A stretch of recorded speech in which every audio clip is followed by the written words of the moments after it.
how to rewear and style an outfit in multiple ways. I love this question because almost 6 or 7 years ago, Priyanka Chopra and myself came up with this campaign on Twitter that went hashtag it's cool to repeat, where we had so much fun repeating looks, on her and accessories and making them look completely different.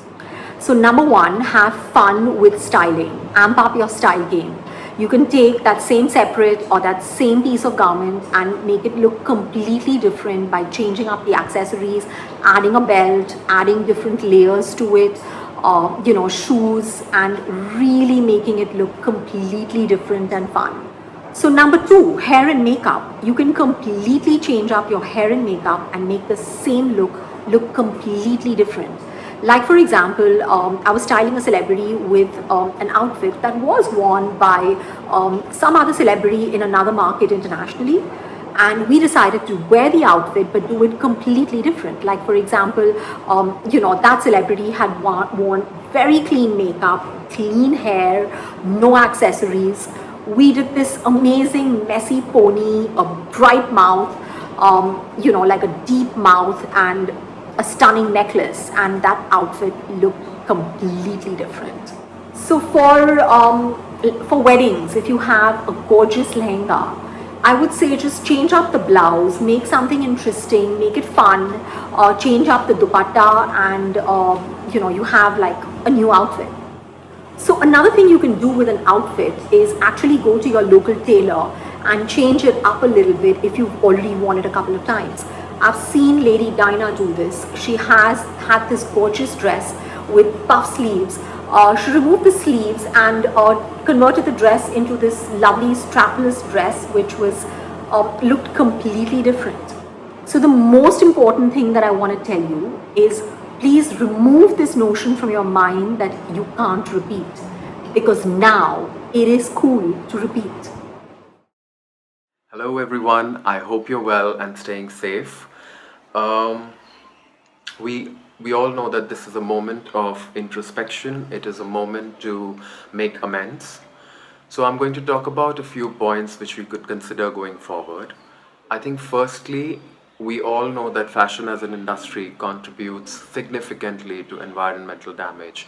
So going forward, it would be wonderful if we question all our actions, every step of the process, whether it is the design process, the production, the retail, packaging, promotions, image making, every part we question our actions and also consider and question the ecological consequence of our actions and make amends and rectify wherever we can and make it a total priority throughout our process.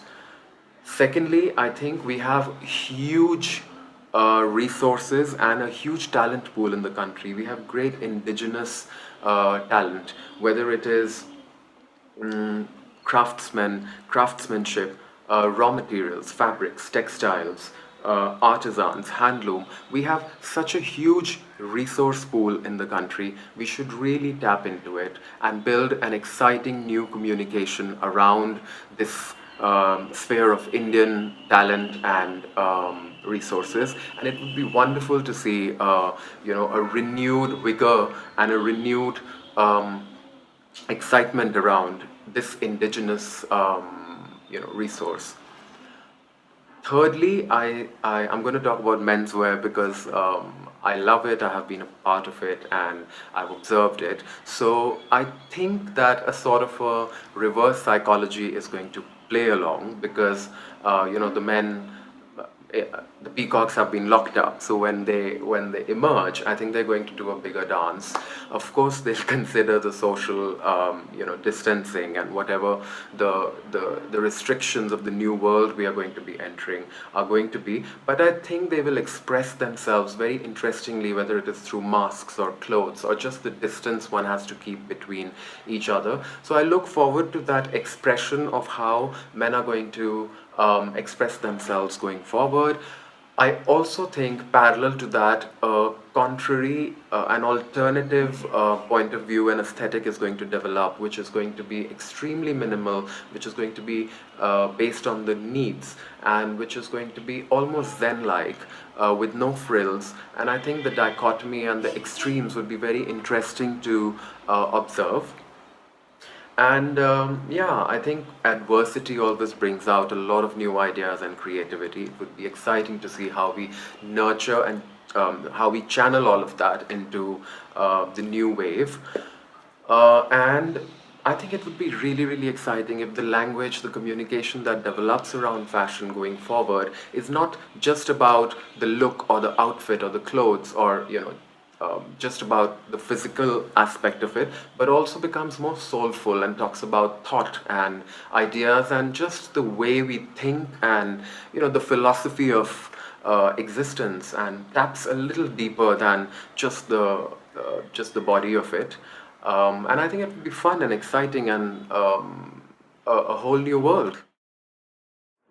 What sensibility I think is going to emerge after this lockdown definitely is a lot less trend-based approach to clothing, and I definitely think we will be more aware of how our clothes are manufactured. We would want something that is of better quality. I'm not saying, absolutely high end, but something that is well made, that will last longer, because we wouldn't want to buy clothes unnecessarily anymore. And I think definitely a more trans-seasonal based clothing, which means you can wear clothes throughout the year instead of changing trends.